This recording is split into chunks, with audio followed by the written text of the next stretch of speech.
Hello friends, स्वागत है हमारे चैनल जीके सेशन में। दोस्तों, इस वीडियो में हम बिहार पुलिस परीक्षा 2024 जो आपका 7 अगस्त से एग्ज़ाम में स्टार्ट होने वाला है, इसके लिए जीके जिस का मैराथन को लेकर आए हुए हैं। तो वीडियो को अंत तक जरूर देखिएगा, ठीक है। और वीडियो अच्छा लगा तो वीडियो को लाइक और चैनल को सब्सक्राइब जरूर कीजिएगा। चलिए वीडियो को स्टार्ट करते हैं। तो पहला प्रश्न है, ग्वादर पतन किस देश में है? ठीक है, इसका सही तो हो जाएगा ऑप्शन बी, पाकिस्तान। आगे चलते हैं। तो दूसरा प्रश्न है, सर्वाधिक टाइगर वन किस क्षेत्र में पाए जाते हैं? साइबेरिया में, कि ऑस्ट्रेलिया में, कि चिली में या भारत में? तो सर्वाधिक टाइगर वन आपके साइबेरिया में पाए जाते हैं, ठीक है। आगे चलते हैं। तो तीसरा प्रश्न है कि बादलों की दिशा एवं गति मापने वाला यंत्र कहलाता है, यानी कि किस यंत्र से बादलों की दिशा और गति को मापा जाता है? तो इसका सही तो हो जाएगा ऑप्शन सी, नेफ्रोस्कोप, ठीक है। आगे चलते हैं। तो चौथा प्रश्न है, निम्न में से कौन सी एक नकदी फसल है? ठीक है, तो निम्न में से कौन सी नकदी फसल है? गेहूँ है, कि बाजरा है, कि धान है, कि रबड़ है? तो नकदी फसल इसमें से हो जाएगा रबड़, ठीक है। कौन सा हो जाएगा? ऑप्शन डी, रबड़, ठीक है। नकदी फसल का उद्देश्य होता है कि हम इसको बेचकर उसको पैसा कुछ कमाएं, ठीक है। आगे चलते हैं। तो पांचवा प्रश्न है, बसंतकालीन गेहूँ की खेती कहाँ की जाती है? बसंतकालीन गेहूँ की खेती कहाँ की जाती है? तो इसका सही तो हो जाएगा ऑप्शन ए, रूस और कनाडा में, ठीक है। आगे चलते हैं। छठा प्रश्न है, विश्व में सबसे अधिक स्वर्गों का विस्तृत जाल किस देश में पाया जाता है? तो विश्व में सबसे अधिक स्वर्गों का विस्तृत जाल आपके संयुक्त राज्य अमेरिका में पाया जाता है, ठीक है। आगे चलते हैं। तो सातवां प्रश्न है, संसार में रेलों का सबसे बड़ा जाल किस देश में है? यानी कि संसार में सबसे अधिक रेल यानी कि पटरियों का विस्तार किस देश में है? तो संसार में सबसे अधिक रेलों का सबसे बड़ा जाल है संयुक्त राज्य अमेरिका में है, ठीक है। ऑप्शन डी इसका सही उत्तर हो जाएगा। आगे बढ़ते हैं। तो हमारा आठवां प्रश्न है, सर्वाधिक जनसंख्या घनत्व वाला द्वीप कौन सा है? सर्वाधिक जनसंख्या वाला महाद्वीप कौन सा है? यूरोप है, कि अफ्रीका है, कि एशिया है, कि ऑस्ट्रेलिया है? तो इसका सही उत्तर हो जाएगा ऑप्शन सी, एशिया, ठीक है। आगे बढ़ते हैं। तो नौवां प्रश्न है कि निम्नलिखित में से किसे अग्निद्वीप के नाम से जाना जाता है? इनमें से किस द्वीप को अग्निद्वीप माना जाता है, कहा जाता है, ठीक है। आयरलैंड को, कि आइसलैंड को, कि जापान को, या इटली को? तो इसका सही तो हो जाएगा ऑप्शन बी, आइसलैंड को, ठीक है। आइसलैंड को अग्निद्वीप भी कहते हैं, ठीक है। आगे बढ़ते हैं।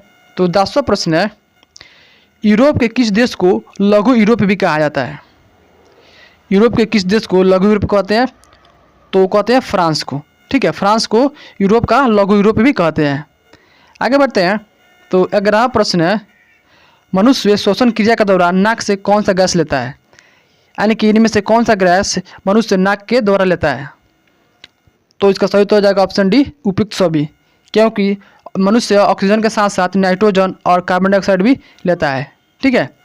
आगे चलते हैं। तो 12वां प्रश्न है कि संत कबीर का जन्म कहाँ हुआ था? दिल्ली में हुआ था, कि वाराणसी में, कि मथुरा में, या बिहार शरीफ में? तो संत कबीर का जन्म हुआ था आपके वाराणसी में हुआ था, ठीक है। ऑप्शन बी इसका सही उत्तर हो जाएगा। आगे बढ़ते हैं। तो 13वां प्रश्न है, निम्नलिखित में से कौन सा एक देव नृत्य है? यानी कि किस नृत्य को देव नृत्य भी कहते हैं, ये आपको बताना है। कथकली को कहते हैं, कि मोहिनीअट्टम को, कि कुचिपुड़ी को, या भांगड़ा को? तो इसका सही तो हो जाएगा ऑप्शन सी, कुचिपुड़ी को, ठीक है। कुचिपुड़ी को हम देव नृत्य भी कहते हैं, ठीक है। आगे चलते हैं। तो 14वां प्रश्न है, कलमकारी लोक कला का संबंध किस राज्य से है? तो कलमकारी लोक कला का संबंध है आंध्र प्रदेश से है, ठीक है। किससे? आंध्र प्रदेश। तो इसका सही तो हो जाएगा ऑप्शन डी, ठीक है। आगे बढ़ते हैं। तो 15वां प्रश्न है, इंद्रधनुष किस कारण से बनता है? इंद्रधनुष किस कारण से बनता है? तो बनता है आपके प्रकाश के अपवर्तन और परावर्तन से, ठीक है। आगे बढ़ते हैं। तो 16वां प्रश्न है, राष्ट्रीय गणित दिवस किस तिथि को मनाया जाता है? दोस्तों, बहुत ही इंपॉर्टेंट क्वेश्चन है आपके लिए, ठीक है, इसलिए आपको इसको याद रखिएगा। राष्ट्रीय गणित दिवस 22 दिसंबर को मनाते हैं, ठीक है। आगे चलते हैं। तो 17वां प्रश्न है, मेंडल के नियमों का एक अपवाद है, यानी कि इनमें से कौन मेंडल के नियमों का अपवाद है? तो इसका सही तो हो जाएगा ऑप्शन डी, सहल घनता है। ठीक है, सहल घनता इसका अपवाद हो जाएगा मेंडल के नियमों का। आगे बढ़ते हैं।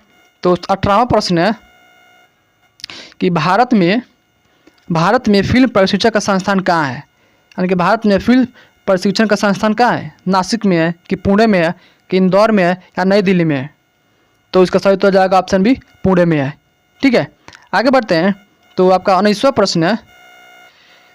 19वां प्रश्न हो जाएगा आपका, संविधान के किस अनुच्छेद द्वारा सिखों द्वारा कृपाण धारण करना धार्मिक स्वतंत्रता का अंग माना गया है।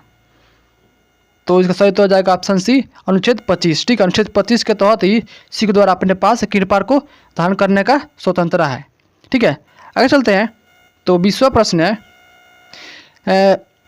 भारत के संविधान के तहत निम्नलिखित में से कौन सा एक मौलिक अधिकार नहीं है। यानी कि इनमें से कौन एक मौलिक अधिकार नहीं है। तो हो जाएगा ऑप्शन सी, नागरिकता का अधिकार। बाकी समता का अधिकार, स्वतंत्रता का अधिकार और शोषण के विरुद्ध अधिकार आपका मौलिक अधिकार है, लेकिन नागरिकता का अधिकार आपका मौलिक अधिकार नहीं है। ठीक है, आगे चलते हैं। तो 21वां प्रश्न है। 21वां प्रश्न है, भारत के डाक व्यवस्था शुरू करने वाला ब्रिटिश गवर्नर जनरल था। यानी कि भारत में डाक व्यवस्था को शुरू करने वाला ब्रिटिश गवर्नर जनरल कौन था। वो था आपका लॉर्ड डलहौजी। ठीक है, लॉर्ड डलहौजी ने शुरू किया था डाक व्यवस्था को, और इसके द्वारा ही भारत में सबसे पहले रेल को चलाया गया था। ठीक है, आगे बढ़ते हैं। तो आपका 22वां प्रश्न है, ठगी प्रथा के उन्मूलन से संबंध गवर्नर जनरल कौन थे। यानी ठगी प्रथा के उन्मूलन से संबंध गवर्नर जनरल कौन थे। वो थे आपका लॉर्ड विलियम बेटिक। ठीक, ऑप्शन बी इसका सही उत्तर हो जाएगा। आगे चलते हैं। तो 23वां प्रश्न है, जमुना नदी निम्नलिखित में से किस राज्य से नहीं गुजरती है। हरियाणा से कि उत्तर प्रदेश से कि गुजरात से कि उत्तराखंड से। तो यमुना नदी आपके गुजरात से नहीं गुजरती है, बाकी हरियाणा से, उत्तर प्रदेश और उत्तराखंड से गुजरती है। ठीक है, आगे बढ़ते हैं। तो 24वां प्रश्न है। 24वां प्रश्न हो जाएगा आपका, बैंकों में जमा राशि के अधिकतर हिस्सों का उपयोग किस लिए किया जाता है। यानी बैंकों में जो पैसा जमा होता है उसका उपयोग सबसे ज़्यादा किस लिए किया जाता है। वो किया जाता है लोगों को ऋण देने के लिए। ठीक है, ऑप्शन सी इसका सही उत्तर हो जाएगा। आगे बढ़ते हैं। 25वां प्रश्न है, गिरमिटिया मजदूर कौन होते थे। गिरमिटिया मजदूर कौन होते हैं। तो इसका सही उत्तर हो जाएगा ऑप्शन ए, वह बंधुआ मजदूर जो नए देश की यात्रा कर भारत चुकाने के लिए मजदूरी करता है। ठीक है, आगे चलते हैं। तो आपका 26वां प्रश्न है, भारत में तृतीय क्षेत्र के बढ़ते महत्व के संदर्भ में निम्नलिखित में से कौन सा कथन सही नहीं है। तो इसमें से सही उत्तर हो जाएगा ऑप्शन डी, ग्रामीण क्षेत्र में राजनीतिक जागरूकता का विकास।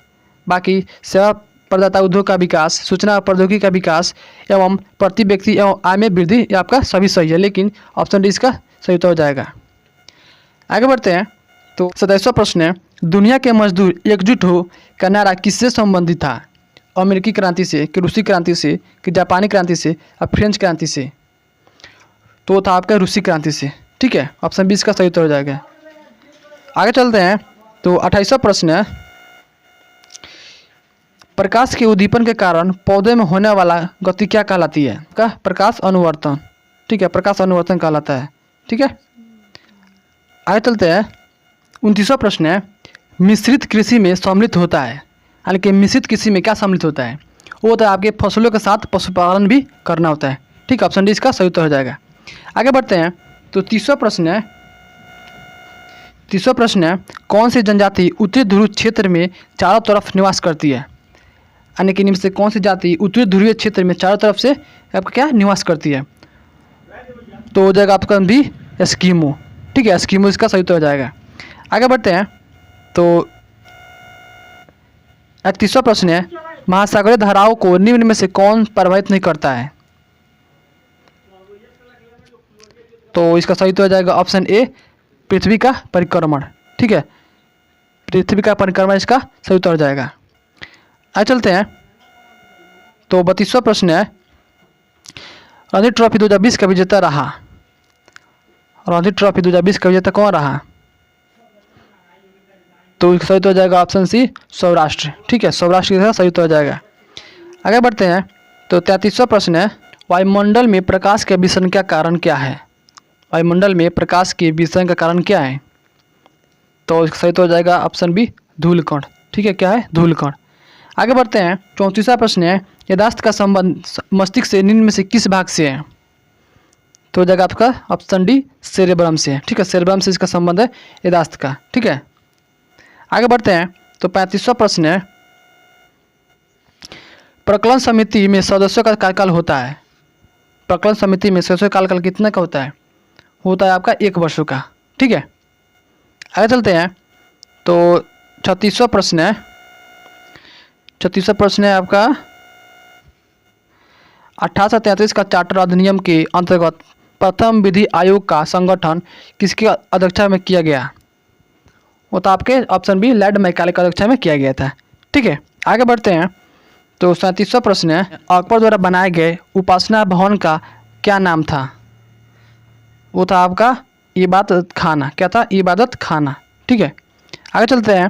तो 38वां प्रश्न है, सेवाओं कर लगाने की सिफारिश सर्वप्रथम किस समिति ने की थी? सेवाओं कर लगाने की सिफारिश सर्वप्रथम किस समिति ने किया था? इसका सही तो हो जाएगा ऑप्शन डी, चेल्लिया समिति ने किया था। किसने? चेल्लिया समिति द्वारा। ठीक है, आगे बढ़ते हैं। तो 39वां प्रश्न है, निम्न में से कौन सुमिलित नहीं है? तो आपको इसमें से कौन सा सुमिलित नहीं है, यानी किस देश का राष्ट्रीय खेल वो नहीं है, वो आपको इसमें से ढूंढना है। तो इसका सही तो हो जाएगा ऑप्शन डी, भूटान। भूटान का फुटबॉल नहीं है। ठीक है, कि स्पेन का बुल फाइटिंग, अमेरिका का बेसबॉल और कनाडा का आइस हॉकी सही है। ठीक है, आगे चलते हैं। तो 40वां प्रश्न है, संविधान की प्रस्तावना दीर्घकालीन सपनों का विचार है, निम्न में से एक कथन किसका है? तो इसका सही तो हो जाएगा अलाउद्दीन कृष्णस्वामी अय्यर का है। ठीक है, अलाउद्दीन कृष्णस्वामी अय्यर का ये कथन है। आगे चलते हैं। तो 41वां प्रश्न है, निम्नलिखित में से कौन सा अदिश राशि है? इनमें से कौन अदिश राशि है? बल है कि विस्थापन कि वेग या घनत्व? तो इसमें से अदिश राशि हो जाएगा घनत्व। बाकी बल, विस्थापन और वेग आपका क्या है? सदिश राशि है। कौन सा है? सदिश राशि।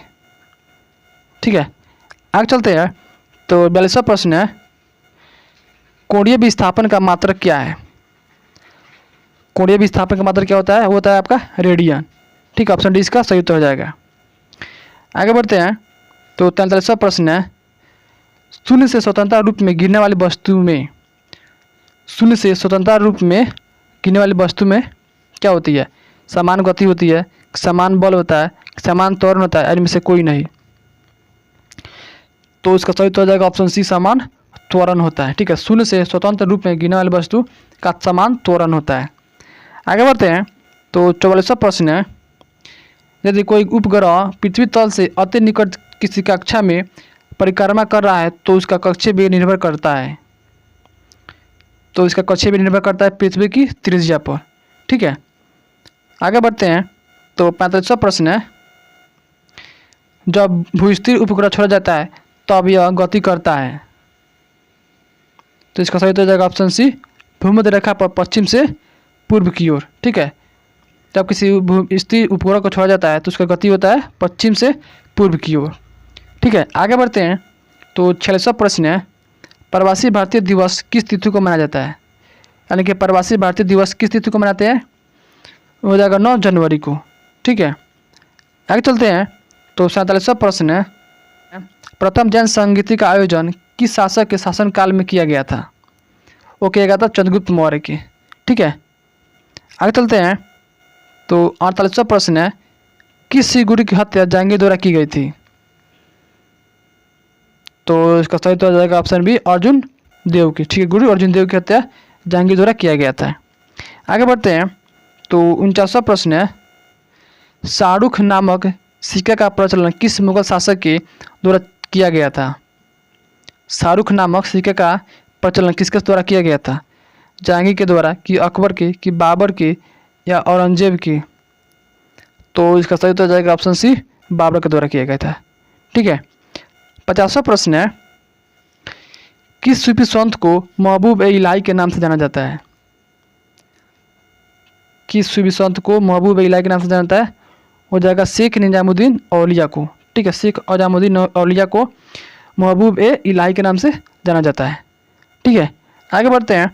तो 51वां प्रश्न है, किस आयोग की सिफारिश पर आकार संहिता का निर्माण किया गया था? आकार संहिता का निर्माण किस सिफारिश पर किया गया था? वो किया गया था स्टैची आयोग पर। ठीक है, तो 52वां प्रश्न है, वर्तमान में भारत के कितने राज्य पाकिस्तान के साथ सीमा साझा करते हैं? तो इसका सही उत्तर हो जाएगा ऑप्शन डी 3। ठीक है, आगे बढ़ते हैं। तो 53वां प्रश्न है, कवक में पोषण की विधि कौन सी है? कवक में पोषण की विधि कौन सी है? वो होती है आपका ऑप्शन बी मृतजीवी होती है। ठीक है, आगे बढ़ते हैं। तो 54वां प्रश्न है, मानव में डायलिसिस थैली है, मानव में डायलिसिस थैली कौन सी है? नेफ्रॉन है कि न्यूरॉन है कि माइटोकॉन्ड्रिया है? इनमें से कोई नहीं है, वो आपका ऑप्शन ए नेफ्रॉन है। ठीक है, आगे चलते हैं। तो आपका 55वां प्रश्न है, खिरगिज प्रजाति के घर को किस नाम से जाना जाता है? तो खिरगिज प्रजाति के घर को किस के नाम से जाना जाता है? वो जाना जाता है यूट। किसे? यूट।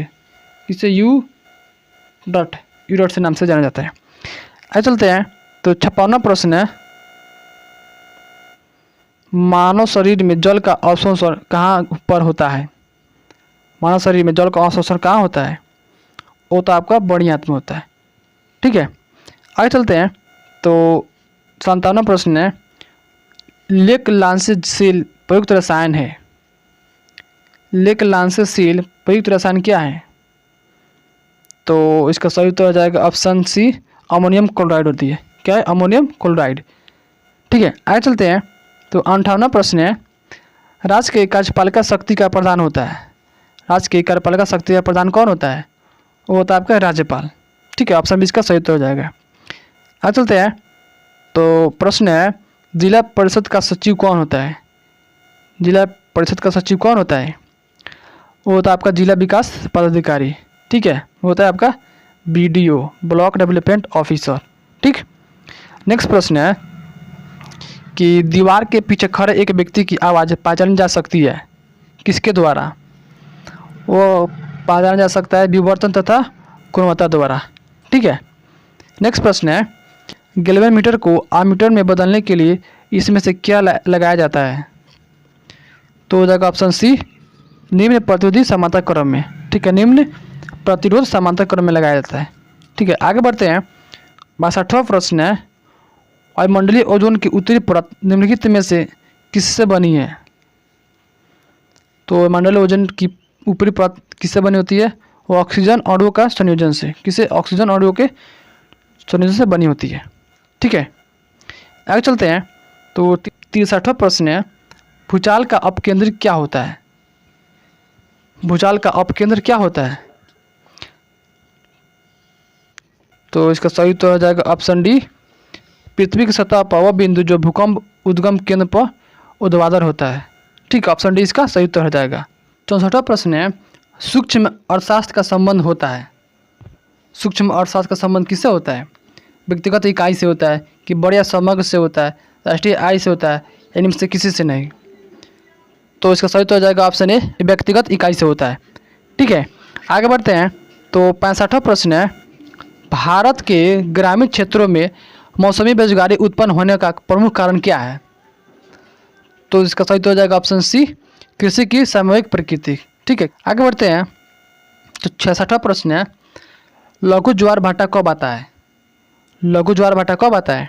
वो आता है आपका 7वीं या 8वीं के दिन। ठीक है, आगे चलते हैं। तो 67वां प्रश्न है, सौराष्ट्र की सुदर्शन झील का निर्माण किसने करवाया था? सौराष्ट्र के सुदर्शन झील का निर्माण किसने करवाया था? तो इसका सही उत्तर हो जाएगा ऑप्शन ए चंद्रगुप्त मौर्य ने कराया था। ठीक है, आगे बढ़ते हैं। तो 68वां प्रश्न है, एक मुद्रा जिसकी विनिमय दर से लगातार गिरने की प्रवृत्ति को वह कहलाती है? वो कहलाती है गौर मुद्रा। ठीक है, आगे चलते हैं। तो 69वां प्रश्न है, खुला आकाश नीति क्या है? खुला आकाश नीति क्या होता है? वो होता है नगर विनिर्माण मंत्रालय द्वारा निर्यात संबंधन के लिए प्रारंभ की गई एक नई योजना। ठीक है, 70वां प्रश्न है, कांग्रेस की ओर से क्रिप्स मिशन के बारे में परीक्षण एवं विचार विमर्श हेतु किसके अधिकृत किया गया था? वो किया गया था मौलाना आज़ाद एवं पंडित जवाहरलाल नेहरू को। ठीक है, आगे चलते हैं। तो 71वां प्रश्न है, टोडरमल की भूमि व्यवस्था को आयन-ए दशहरा कहा जाता है क्योंकि? यह व्यवस्था पिछले 10 वर्ष के आंकड़ों पर आधारित थी। इसके तैयार और लागू करने के 10 वर्ष लगे थे। इस व्यवस्था दर 10 वर्ष के लिए की गई उपयुक्त सभी। तो इसका सही तो हो जाएगा ऑप्शन ए। यह व्यवस्था पिछले 10 वर्ष के आंकड़े पर आधारित थी। ठीक है, आगे बढ़ते हैं। तो नेक्स्ट प्रश्न है 1991 की नई आर्थिक नीति की प्रमुख विशेषता है। तो इसका सही तो हो जाएगा ऑप्शन डी, उपयुक्त सभी हो जाएगा। ठीक है, आगे बढ़ते हैं। तो नेक्स्ट प्रश्न है प्रसिद्ध कवि कालिदास की पुस्तक अभिज्ञान शकुंतलम का अंग्रेजी अनुवाद किसके द्वारा किया गया था? वो किया गया था सर विलियम जोन्स द्वारा। ठीक है, आगे बढ़ते हैं। तो नेक्स्ट प्रश्न है 1857 की लड़ाई में किस वर्ग का समर्थन नहीं था? तो इसका सही तो हो जाएगा ऑप्शन ए, जमींदार वर्ग का। ठीक है, बाकी खेतिहर वर्ग, मजदूर, मुस्लिम वर्ग और कृषक वर्ग लोग सभी लोग इसमें लड़ाई में भाग लिए थे, लेकिन जमींदार वर्ग के लोगों ने भाग नहीं लिया था। ठीक है, आगे चलते हैं। तो 75वां प्रश्न है बंधुआ मजदूरी व्यवस्था का निकारण संविधान के किस अनुच्छेद के संबंधित है? तो इसका सही तो हो जाएगा ऑप्शन बी, अनुच्छेद 23। ठीक है, आगे बढ़ते हैं। तो नेक्स्ट प्रश्न है पांडिचेरी की संधि किसके साथ हुई थी? पांडिचेरी की संधि किसके बीच हुई थी? अंग्रेज और फ्रांसीसी के बीच हुआ था। ठीक है, आगे चलते हैं। तो 77वां प्रश्न है निम्न में से कौन सा विषय सहमति सूची के अंतर्गत नहीं आता है? हो जाएगा ऑप्शन डी, पंचायती राज। ठीक है, आगे चलते हैं। तो 78वां प्रश्न है किस बौद्ध संगति के दौरान अभिधम पिटक की रचना की गई थी? वो किया गया था आपका द्वितीय बौद्ध संगति के दौरान। ठीक है, तो नेक्स्ट प्रश्न है निम्नलिखित में से कौन सी नदी विषुवत रेखा को 2 बार काटती है? इनमें से कौन सी नदी विषुवत रेखा को 2 बार काटती है? तो इसका सही तो हो जाएगा ऑप्शन बी, कांगो नदी। ठीक है, आगे चलते हैं। तो 80वां प्रश्न है विश्व दलहन दिवस कब मनाया जाता है? 10 मार्च को, 10 सितंबर को, 10 फरवरी को या 10 अप्रैल को? तो इसका सही तो हो जाएगा ऑप्शन सी, 10 फरवरी को। ठीक है, निम्नलिखित में से किस दिन राष्ट्रीय अवकाश नहीं होता है? 26 जनवरी को, कि 15 अगस्त को, कि 25 दिसंबर को या 2 अक्टूबर को? तो इसका सही तो हो जाएगा ऑप्शन सी, 25 दिसंबर को। ठीक है, आगे चलते हैं। तो नेक्स्ट प्रश्न है 100 ईयर्स वॉर एक युद्ध श्रृंखला है, यानी कि 100 साल की लड़ाई किसके बीच हुआ था? हुआ था इंग्लैंड और फ्रांस के बीच। ठीक है, आगे चलते हैं। तो नेक्स्ट प्रश्न है सबसे प्राचीन भारतीय भाषा है। सबसे प्राचीन भारतीय भाषा क्या है? वो है आपका ऑप्शन ए, तमिल है। ठीक, नेक्स्ट प्रश्न है हमने इतिहास से यह सीखा कि हमने इतिहास से कुछ नहीं सीखा, किसने कहा था? वो कहा था G.F. हिंगल ने कहा था। ठीक है, आगे चलते हैं। तो नेक्स्ट प्रश्न है विश्व का सबसे बड़ा समुद्री पुल स्थित है। विश्व का सबसे बड़ा समुद्री पुल स्थित है वह चीन में। ठीक है, आगे चलते हैं। तो नेक्स्ट प्रश्न है भारतीय रेड क्रॉस सोसाइटी की स्थापना कब हुई थी? भारतीय रेड क्रॉस सोसाइटी की स्थापना कब की गई थी? वो की गई थी 1920 में। ठीक, नेक्स्ट प्रश्न है सिली पॉइंट किस खेल से संबंधित है? तो इसका सही तो आ जाएगा ऑप्शन डी, क्रिकेट से है। ठीक है, आगे चलते हैं। तो नेक्स्ट प्रश्न है स्वतंत्र यानी गुरु धर्म की संहिता का सिद्धांत कौन दिया था? तो इसका सही तो आ जाएगा ऑप्शन सी, महात्मा गांधी ने दिया था। ठीक है, आगे चलते हैं। तो नेक्स्ट प्रश्न है रथ यात्रा प्रसिद्ध त्यौहार है। रथ यात्रा प्रसिद्ध त्यौहार है किसका? पुरी का, कि अयोध्या का, कि मथुरा का या द्वारका का? तो इसका सही तो आ जाएगा ऑप्शन ए, पुरी का। ठीक है, आगे चलते हैं। तो नेक्स्ट प्रश्न है योजना अवकाश है एक। योजना अवकाश क्या है? तो जगह आपका कार्यकारिणी निकाय है। ठीक है, आगे चलते हैं। तो नेक्स्ट प्रश्न है पंचवर्षीय योजना को स्वीकृति देने वाला सर्वोच्च निकाय है। तो इसका सही तो हो जाएगा ऑप्शन सी, राष्ट्रीय विकास परिषद है। ठीक है, नेक्स्ट प्रश्न है प्राचीन भारत का सुप्रसिद्ध व्यक्ति पाणिनि था। क्या था? एक व्याकरण शास्त्री। ठीक है, आगे चलते हैं। तो नेक्स्ट प्रश्न है सत्यार्थ प्रकाश किसने लिखा था? वो लिखा था दयानंद सरस्वती ने लिखा था। ठीक है, नेक्स्ट प्रश्न है कि भारतीय राष्ट्रीय कांग्रेस के कौन से अधिवेशन के अध्यक्ष गांधी जी थे? तो इसका सही तो आ जाएगा ऑप्शन सी, बेलगांव। ठीक है, आगे चलते हैं। तो 95वां प्रश्न है, सार्क की स्थापना कब हुई थी? सार्क की स्थापना कब की गई थी? वो की गई थी 1985 में। कब? 1985 में। ठीक है, आगे चलते हैं। तो नेक्स्ट प्रश्न है, दो विशाल भूमि के क्षेत्र को जोड़ने वाला अत्यंत संकरा भूमि का पट्टा कहलाता है? वो कहलाता है भूसंधि। ठीक है, आगे चलते हैं। तो नेक्स्ट प्रश्न है, एकमात्र एशियाई देश जहाँ से विषुवत रेखा गुजरती है, यानी कि एशिया का कौन सा देश जहाँ से विषुवत रेखा गुजरती है? वह है इंडोनेशिया। ठीक है, नेक्स्ट प्रश्न है, दिवाली प्रकाश का त्यौहार निर्वाण दिन है, यानी कि इस दिन किन का निर्वाण की प्राप्ति हुई थी, यानी कि इनकी मृत्यु हुई थी? हुआ था महावीर स्वामी का। ठीक है, आगे चलते हैं। तो 99वां प्रश्न है, कौन सी पर्वत श्रृंखला भारतीय उपखंड पश्चिमी सीमा बनाती है? तो जगह ऑप्शन है अरावली। ठीक है, और 100वां प्रश्न है, शारदा अधिनियम संबंधित है, शारदा अधिनियम किससे संबंधित है? तो इसका सही तो आ जाएगा ऑप्शन डी, बाल विवाह से। ठीक है, आगे चलते हैं। तो 101वां प्रश्न है, भारत रत्न प्राप्त करने वाला प्रथम वैज्ञानिक कौन था? भारत रत्न प्राप्त करने वाला प्रथम वैज्ञानिक कौन था? वो था सीवी रमन। ठीक है, आगे चलते हैं। तो 102वां प्रश्न है, कोलिमा ज्वालामुखी स्थित है, कोलिमा ज्वालामुखी कहाँ स्थित है? तो इसका सही तो आ जाएगा ऑप्शन मैक्सिको में। ठीक है, आगे चलते हैं। 103वां प्रश्न है, इजराइल की संसद किस नाम से प्रसिद्ध है? तो इसका सही तो आ जाएगा निसीट। ठीक है, नेक्स्ट प्रश्न है, भारत में सबसे बड़ा वन्यजीव अभयारण्य है, भारत में सबसे बड़ा वन्यजीव अभयारण्य कौन सा है? तो इसका सही तो हो जाएगा ऑप्शन सी, बांदीपुर वन्यजीव अभयारण्य। ठीक है,